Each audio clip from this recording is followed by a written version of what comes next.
I'm sure that given the topics that were covered this morning, you all feel that we are on a crossroad. It's increasingly difficult for our industry to make sense of all the evolutions, the speed of the evolution.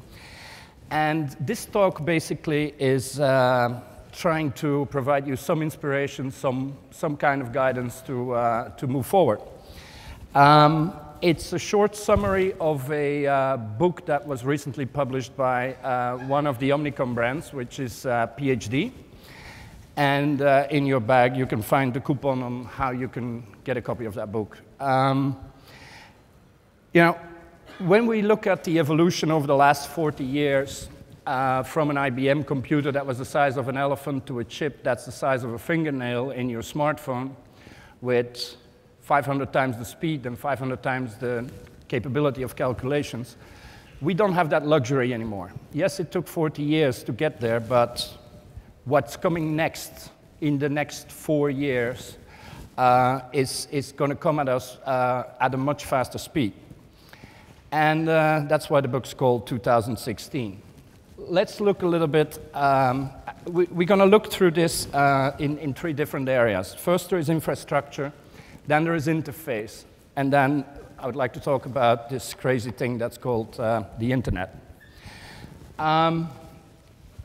It's very important laying down fiber to the house. And fiber to the house is a concept that's strange to a lot of our countries, a lot of the countries in the world.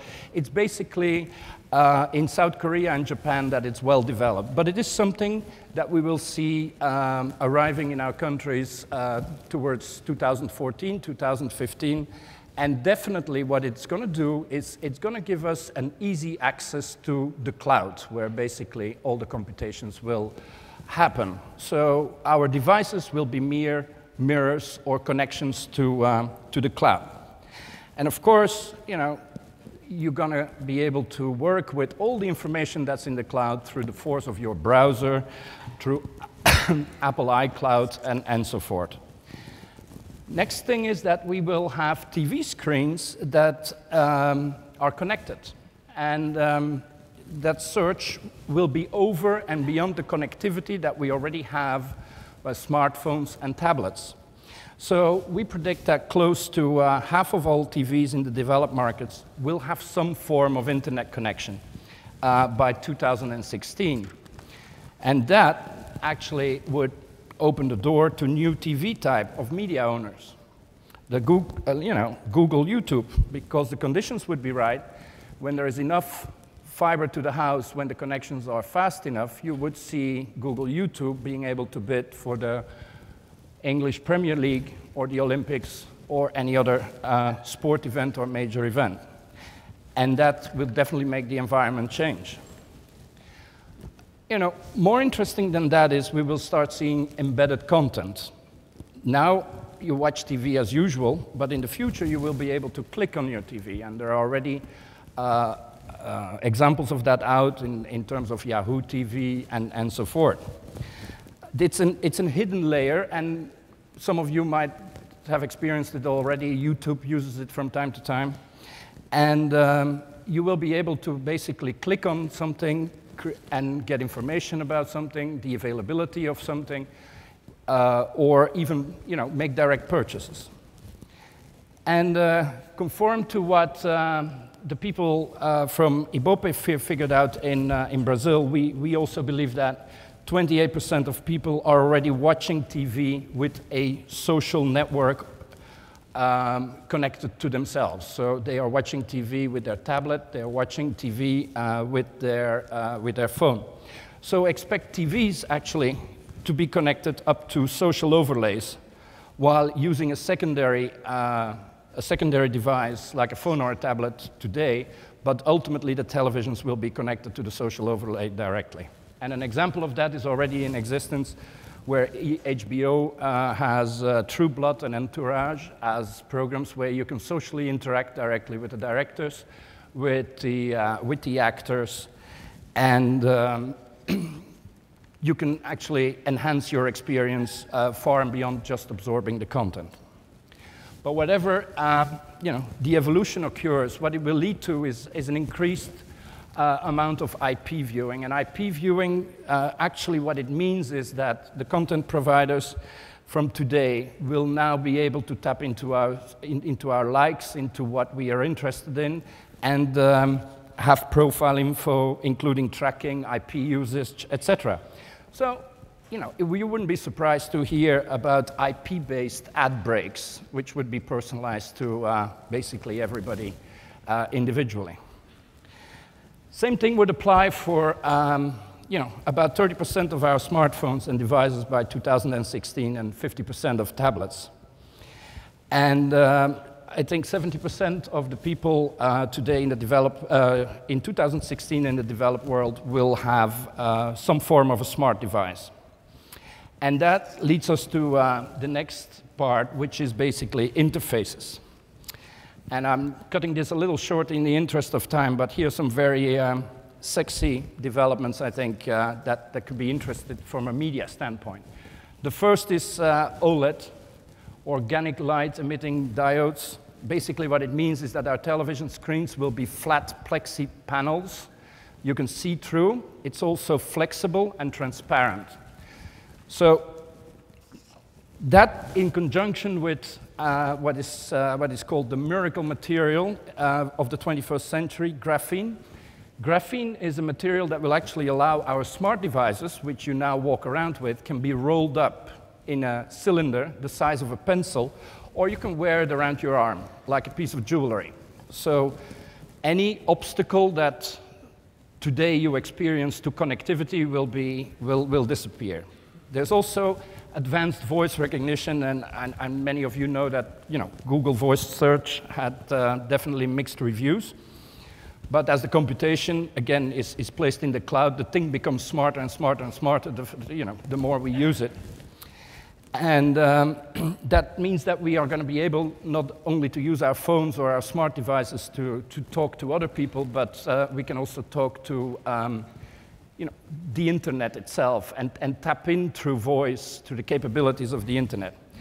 And for some of you who dream of the return of the personal assistant that we don't have anymore, there is this application Siri, and Siri came in the news recently because it's now standard on the new revamped iPhone 4, but it was bought by Apple a couple of years ago. And this is a personal assistant you can talk to and say, book me a restaurant for 4 people, and can it be an Italian restaurant, please? And then the application will tap into your social graph, will see where your friends have been recently geolocated where you are, and whether they like the restaurant and whether they recommend it, and then we'll make a decision on which restaurant to book for you so that you're sure to have a good experience. So these type of things, we have augmented reality, and I know that many of us have already experimented with augmented reality, but now we are looking towards 2016 for markerless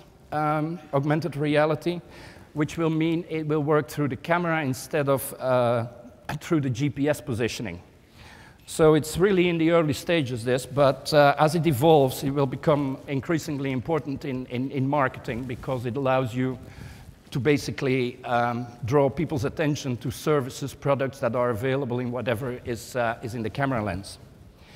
And beyond 2016, maybe closer to 2020, the University of Washington is developing this. It's a contact lens, and that will give you augmented reality, markerless augmented reality at the blink of an eye. I'm not quite sure whether you're going to like what you see through that, but, you know. Then, many of you know, Google is already announcing NFC payment systems called Google Wallet. iSupply, which is a market analyst, predicts that 13% of the mobile phones next year will be equipped with this capability, and by 2016, probably 75%. This will be a major shift for businesses. But as usual, Google doesn't stop there. They have these panels. They experimented with this in Portland recently, and it's called hotspotting. You walk in and you point your phone to a device, which was this device in occurrence. And then you're connected. It informs your social network. It does the check-in for you. It informs the bartender if you walk into a bar that you have enough money in your phone to pay for the drinks. You don't need to bother with money anymore. You can just live your life freely while your friends know where you are. You don't have to think about anything anymore. So the benefit for you immediately is that you would get special offers. You would get micro promotions going to linked to the place where you are. And then of course the internet. Well, HTML5.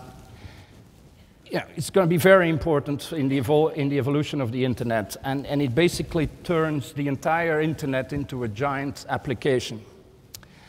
And it can be deployed in many ways, and the great thing about it is that the language actually and the coding is very simple. So we're going to be able to harness the talent and the creative talent and the intelligence of a lot more people to bring us new things basically every day. So one of the most interesting things, and Alexander talked about it, is basically the socialization of the web. What it is that Facebook doesn't stop at its borders anymore. Facebook now branches out. There are already 2 million websites connected to that little blue thumb, whether you like it or not. If today, for instance, you would go to tripadvisor.com, which is, you can go there to book travel, to book airplanes, etc. It will already be linked to your social network. The page that will come up on your computer will be different from my computer's page. It will tell me which of my friends have already been where, whether they recommend a hotel to the destination that I would like to go. So it's the socialization of social into many more aspects of your daily life. So now the question is, how do we cope with that? How does a media agency is going to cover all of that? Because that's basically, I think, the elephant in the room. Well, in our opinion, in 2016, we will be a creative technology industry. And media specifically will very much be data-oriented business. I think all of us, in one form or another, we're already experimenting with, AMPs, which are audience management platforms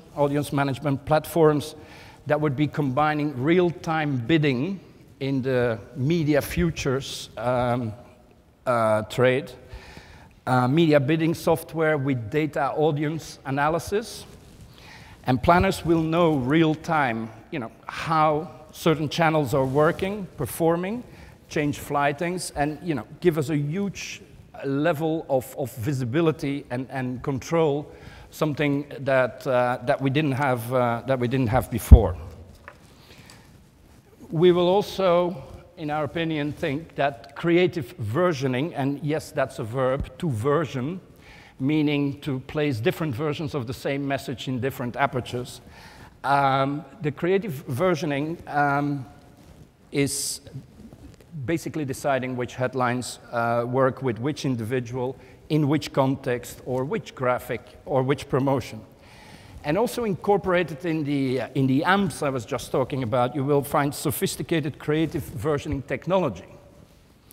And optimization and versioning will be the role of the creative media agency. Media agencies will be, therefore, in the front line of the creative that goes out. Now, creative agencies will still be there to give us the big ideas, to give us this wonderful spark of creativity that is going to connect. But how that creativity works towards the individuals is going to be done through the audience management platforms. And in some cases, as we already do with search, within the media industry, we will probably have a number of writers, we will have a number of people who can creatively enhance the message in function of what is happening in a certain conversation or what is happening in a certain community. And of course, also within the media agency, there will be a focus on automation. We're going to be automating everything we can because we want our people to get engaged in the social dialogue and monitoring the messages that go out and how they interact with each other rather than producing reports and other analytics. And then we need to start upscaling everything that we need. I think what we will see in upscaling, the new business model is upscale the content. We will need to get much better at crowdsourced content and real-time content and try to become very experienced curators of it so that we can use it to the advantage of the brands that we're handling. It's also going to be big for clients because their brands will all be content creators in one way or another.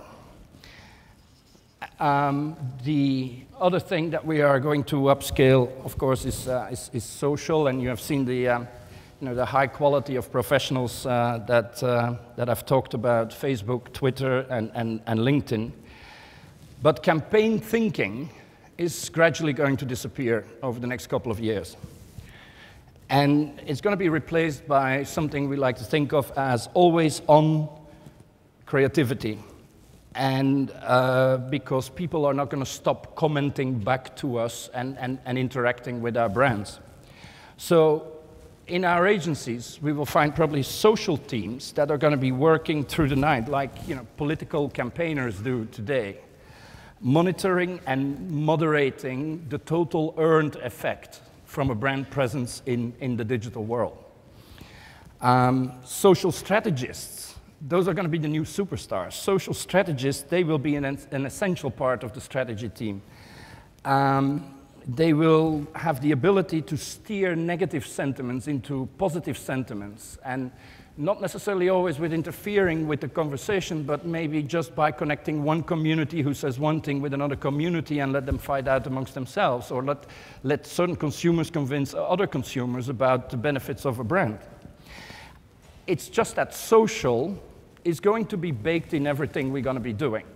And it's also helped by a new generation of consumers. Gradually, towards 2016, people will become less and less and less concerned about the privacy phobia that we still see today, sometimes rising up. There will be less of that. People will be very at ease socially sharing their experiences and their whereabouts. Another innovation that we will see is a new form of mathematics. And this is my favorite, because if you invent a new form of mathematics, then nobody else understands you anymore. So that is, it's called Agent-Based Modeling, or ABM. And science actually knows this as computational mathematics. It's what's currently used to predict weather patterns and weather channels. So it will allow agencies and advertisers to build a virtual world based on all the data that we have.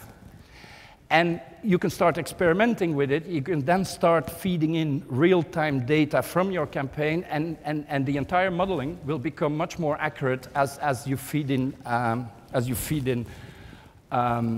real data. And then, of course, with all this technology, what about innovation? Well,